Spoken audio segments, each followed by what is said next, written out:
I remember one night, it was my job to take all the trash away after our parties with him, after our gatherings with him, so that the smells of the garbage didn't circulate around his house. So after everybody else left, I would stay, or I would come back and gather up all the garbage and take it far away. And this particular night, I was doing my service, and I had to go to the bathroom. So I went to the outside.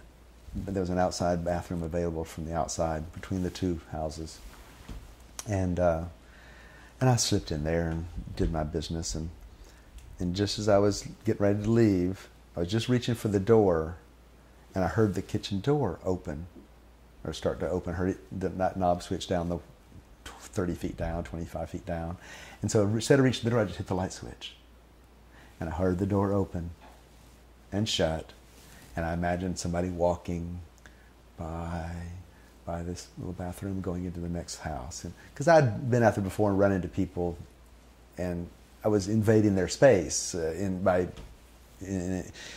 not really, but I wanted them to have their space. Had been taught that. And not that I had any sensitivity to that, but I'd been told.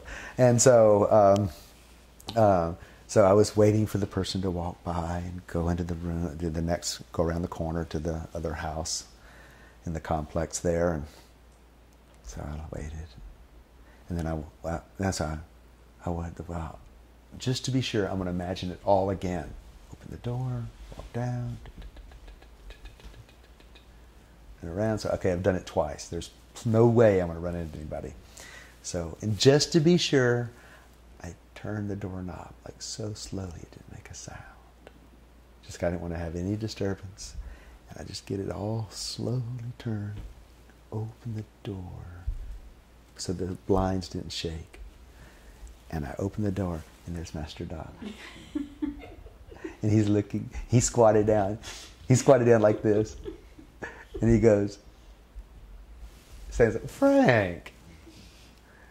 And he says, says, what are you doing? Puts his arm around me. And we walk out into the yard. And I told him what I did. And he goes, oh, you do that every night? It's great. And we looked up at the stars, and we're arm in arm. I mean, like we're buddies. Except it wasn't like that, but from an egoic point of view. And it was a nothing moment.